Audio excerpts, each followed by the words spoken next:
Good day, everyone. Again, I'm Sir Gilbert. Kumusta kayo mga ka-Mathcrosoft? Etong screen natin ay nagpapakita na kung paano natin ginamit yung average function sa huli nating video. Ngayon, kung gusto niyo siyang panoorin, andito lang siya sa taas ng ating screen nito, no? Nasa upper right side. So nabanggit ko kasi last time na pag-aaralan naman natin ang tungkol dito sa rounding of numbers using certain function. Mm. So from 85.25, it became 85. So ganun din nangyari sa 82.75. So it became 83. Okay? So ang function na gagamitin natin doon ay tinatawag nating round function. So kasi ang sabi rito, round function, rounding of numbers to a specified number of digits. Okay, kagaya nito.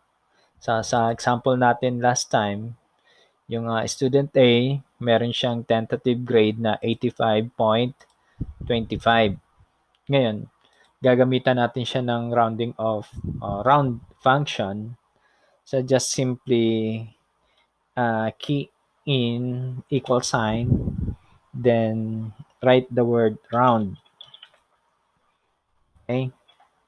Ayan. So may makikita kayo rito, rounds a number to a specified number of digits. Okay, so ano ba yung cell na i-round off natin? So ito, no? Ito yung nasa tentative grade. So just click that G2. So may lalabas na tayo dyan. Okay? Then comma, then ilang digits ba ang kailangan mong palabasin dyan? Kung gusto mong whole number, gaya ng ginawa natin dun sa final grade, sa zero ang lalagay nating number. So, ayan. Then, close parenthesis, then enter, hit enter. Ayan. So, 85. And kung gusto mo naman na one digit, so, babalik ka rito sa formula bar, then papalitan natin to. No? So, ito. So, papalitan natin yung 0, gagawin natin siyang 1. Okay? So, gagawin natin siyang 1. Then again, hit enter. That's 85.3. So makikita natin yung concept regarding rounding of numbers ay ni-apply natin using this spreadsheet or itong Excel formula natin. Okay. So, di ba, pag once ni-round off natin siya to the nearest tens, you have to look at the digit of a number being rounded to. If it is 5, 6, 7, 8, and 9, it will round it up.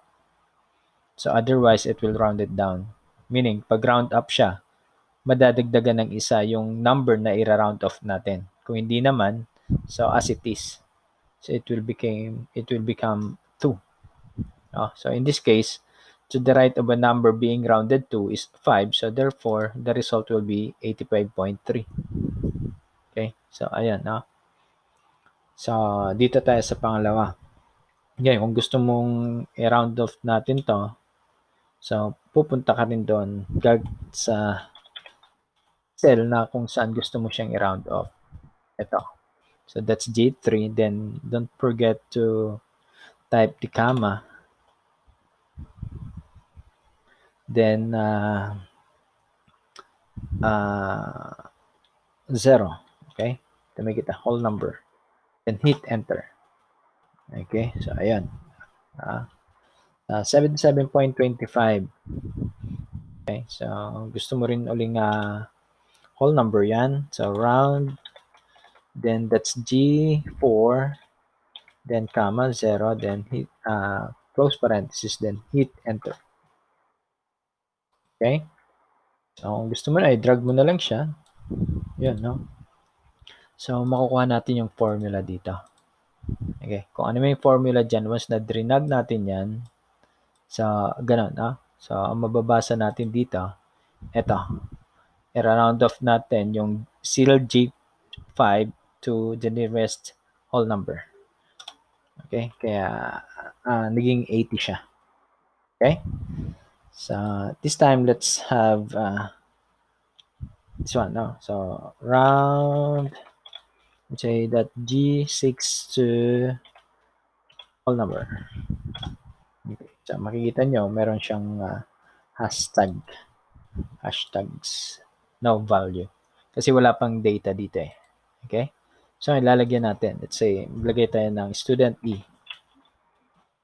Then, ang grade ng student E ay 87, 88, then 90, then 91. Okay? Ayan. So, 90, okay. Kung 91, so magbabago-bago na siya. Okay? So, naka-round off na rin siya kasi ito 89. Sabihin natin ito ay 90. So, that's 88.75. Ito ay 89. 88.5. Pag na-round off pa rin natin to the nearest whole number, still 89 ang ibibigay niyan. Ito sabihin natin na 87. That's 88 because 88.25, pag na-round off natin yan, that would be 88. Okay? So, yan lang naman ang tungkol sa rounding of numbers using a round function. Sa napakasimple lang niya. Okay? So, ganun din, no? Kung gusto mong 2 digits, 3 digits, so ilalagay mo lang dito. So, babalik ka dun sa formula. So, gawin mo itong 0. If it is a whole number. Yan. Okay? So, kung gusto mo ay 3-digit number naman, pwede rin naman. So, lagay tayo rito. Let's say, 2. Okay. Let's unprotect. Let's say, dito ay 2. And dito ay 8. Gawa tayo rito, no? So, equals round the result of 2 divided by this one. Okay? Then, round natin to the nearest hundreds. Okay? Ayan. So, 0.25. Okay? Because 2 divided by 8, so that's 0.25. Okay? So, let's say this one is 1. This one is 1. 0.13. Okay, so, magbabago-bago yan. Let's say this one is 8. So, it's 1. This one is 7. That's 1.14. Yan, kung gusto mo siyang palitan, let's say 4 digits.